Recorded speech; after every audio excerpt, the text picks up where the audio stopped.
8वां अध्याय सगर चरित्र। श्री सुखदेव जी कहते हैं, रोहित का पुत्र था हरित, हरित से चंप हुआ, उसी ने चंपापुरी बसाई थी।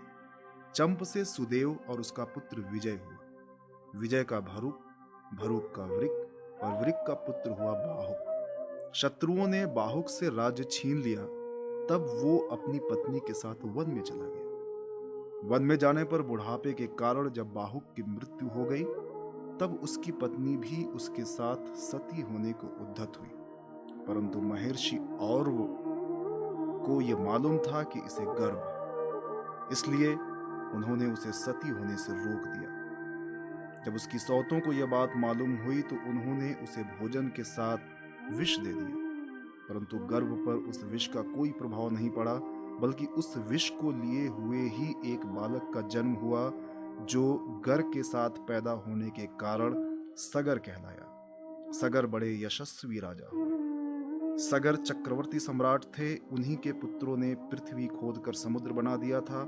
सगर ने अपने गुरुदेव औरव की आज्ञा मानकर तालजंग, यवन, शक, है और बर्बर जाति के लोगों का वध नहीं किया, बल्कि उन्हें विरूप बना दिया। उनमें से कुछ के सिर मुड़वा दिए, कुछ के मूछ दाढ़ी रखवा दी, कुछ को खुले बालों वाला बना दिया तो कुछ को आधा मुड़वा दिया। कुछ लोगों को सगर ने केवल वस्त्र ओढ़ने की ही आज्ञा दी, पहनने की नहीं, और कुछ को केवल लंगोटी पहनने को कहा, ओढ़ने को नहीं। इसके बाद राजा सगर ने और वह ऋषि के उपदेशानुसार अश्वमेघ यज्ञ के द्वारा संपूर्ण वेद एवं देवतामय आत्मस्वरूप सर्वशक्तिमान भगवान की आराधना की। उसके यज्ञ में जो घोड़ा छोड़ा गया था, इसे इंद्र ने चुरा लिया। उस समय महारानी सुमति के गर्भ से उत्पन्न सगर के पुत्रों ने अपने पिता के आज्ञानुसार घोड़े के लिए सारी पृथ्वी छान डाली। जब उन्हें कहीं घोड़ा ना मिला, तब उन्होंने बड़े घमंड से सब ओर पृथ्वी को खोद डाला। खोदते खोदते उन्हें पूर्व और उत्तर के कोने पर कपिल मुनि के पास अपना घोड़ा दिखाई दिया। घोड़े को देखकर वे 60,000 राजकुमार शस्त्र उठाकर ये कहते हुए उनकी ओर दौड़ पड़े कि यही हमारे घोड़े को चुराने वाला चोर है। देखो तो सही, इसने इस समय कैसे आंखें मूंद रखी है।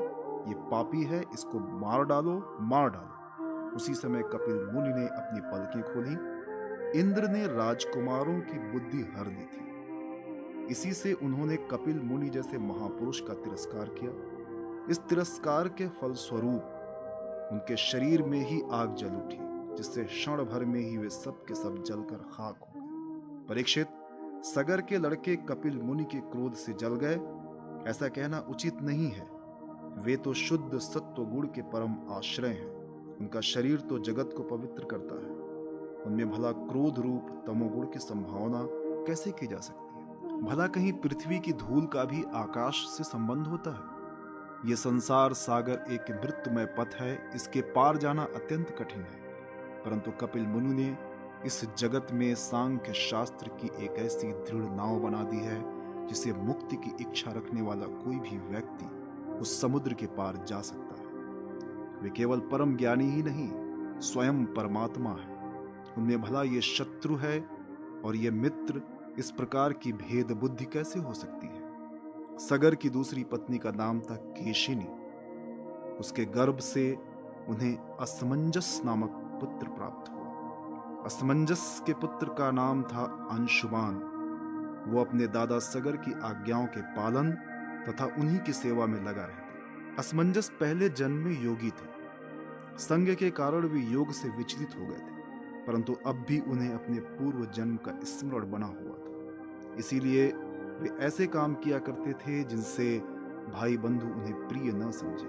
वे कभी कभी तो अत्यंत निंदित कर्म कर बैठते थे, अपने को पागल सा दिखलाते, यहाँ तक कि खेलते हुए बच्चों को सरयू में डाल देते। इस प्रकार उन्होंने लोगों को उद्विग्न कर दिया था। अंत में उनकी ऐसी करतूत देखकर पिता ने पुत्र स्नेह को तिलांजलि दे दी और उन्हें त्याग दिया। तदंतर असमंजस ने अपने योग बल से उन सब बालकों को जीवित कर दिया और अपने पिता को दिखाकर वे वन में चले गए। अयोध्या के नागरिकों ने जब देखा कि हमारे बालक तो फिर लौट आए, तब उन्हें असीम आश्चर्य हुआ और राजा सगर को भी बड़ा पश्चाताप हुआ। इसके बाद राजा सगर की आज्ञा से अंशुमान घोड़े को ढूंढने के लिए निकले। उन्होंने अपने चाचाओं के द्वारा खोदे हुए समुद्र के किनारे किनारे चलकर उनके शरीर भस्म के पास ही घोड़े को देखा।